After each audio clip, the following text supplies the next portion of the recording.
When Amanda by Night hit theaters and VHS shelves in 1981, it wasn't a curiosity, it was a statement.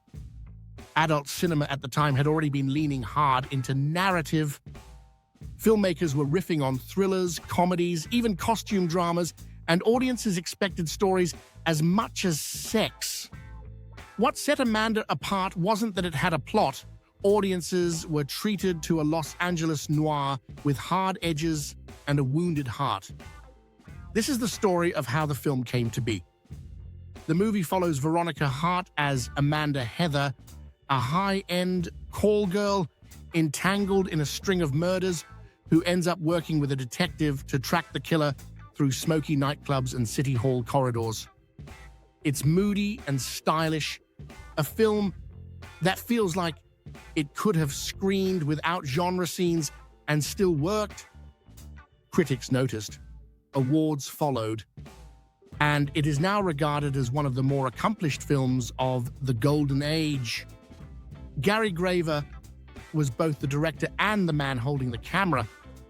As the cinematographer for Orson Welles' multi-year project, The Other Side of the Wind, he was more than used to working alongside cinematic genius. Even if the great auteur was a little unhinged by this stage of his career. That apprenticeship taught Graver how to chase shadows and tell stories visually, often with little money and a stripped-down crew. He brought this expertise to Amanda by Night, where, by all accounts, he had more money to play with. In later interviews, Hart said you could always tell when Graver was behind the camera. He shot me like I was a movie star, not just a performer, she recalled. He had that sense of framing and mood that felt like cinema. By adult film standards, the $200,000 budget was high, with a 2-week shoot scheduled in Los Angeles. This was a Harold Lime production, after all, a big-time producer. As the son of industry businessman Reuben Sterman, he had the means of bringing together relevant factions to foot the bill. And although he often liked to get in the frame with an amusing little cameo, it was a serious investment for a serious feature. The finished result was intended to stand out on shelves and hold up in reviews, and it worked. The cast and crew had to put the work in to accomplish this, however. The pace was cited as being brutal. Locations were scouted in real time. Hotel rooms on Wilshire, downtown offices, and apartments that barely fit the crew. Robert Kerman, who played Lieutenant Ambrose Hart, later described the experience as a blur of setups. But Graver, a cerebral filmmaker, kept the atmosphere loose but purposeful. Between takes, the cast would joke around, but once the camera rolled, he demanded the same energy you'd bring to a straight drama. And this is one of the reasons Amanda by Night still endures.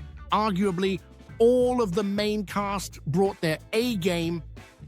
Veronica Hart had a background in stage acting before adult and aptly carried the movie's emotional weight.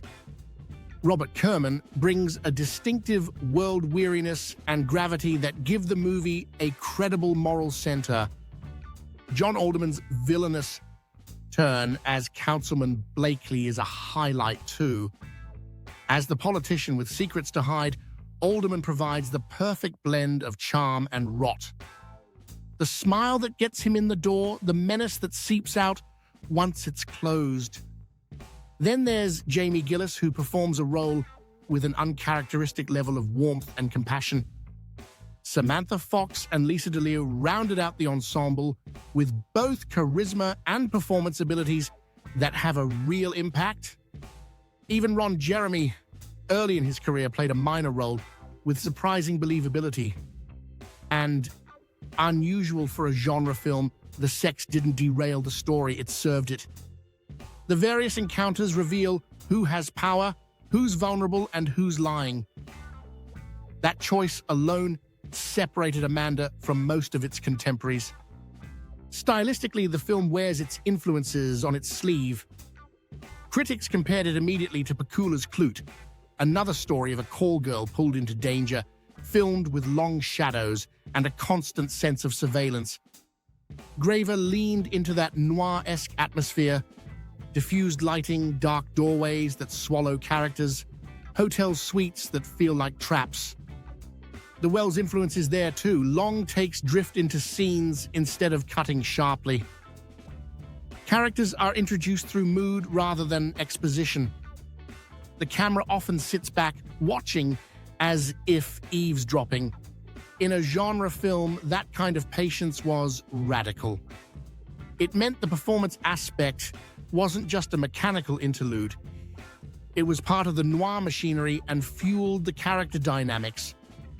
The film's music is stitched together by a score from Richard Hieronymus, a name better known in low-budget and television corners than in industry soundtracks. However, his artistry gives the movie a professional sheen that helps raise the overall bar. In an era when many adult films relied on funk tones, stock cues, or blatantly using mainstream songs without permission, Hieronymus delivered an original score tailored to the noir tone. Tense, moody, and serious enough to sustain the overall vibe Graver was gunning for. The result isn't groundbreaking, but within the film itself, the music works like a spine, holding up Graver's images and reinforcing the idea that Amanda was aiming to be cinema. When the Critics' Adult Film Awards rolled around, Amanda by Night walked away with the big prizes: Best Film, Best Director, Best Actress. Lisa DeLeo scored a Supporting Actress nod. Here was a mature feature film the industry could hold up as proof of artistry. Caballero kept the movie alive on VHS and later DVD, though transfers were often rough. A sequel, Amanda by Night 2, arrived in 1988, starring Nina Hartley, but by then the industry had shifted to cheap, shot-on video productions. The follow-up earned its share of AVN nominations, but lacked the cinematic spark of the original. Today, Amanda by Night is cited as one of the high watermarks of the Golden Age, a rare industry film that can hold its own outside of the genre. Scholars of exploitation and noir mention it in the same breath as mainstream thrillers of the period, and cinephiles hunt for decent transfers as they are much sought after. The movie doesn't just stand out because it has a plot. It stands out because it believed that plot, character, and atmosphere were worth doing well. That effort turned what could have been disposable into something timeless. If you haven't already, sign up to my updates via the link in the description. I've already been giving away a free ebook on the early industry in New York, and soon I'll be releasing a guide on how to source your favorite movies from the Golden Age. So click below to keep up to date with that. Thanks, everyone, and I'll see you in the next one.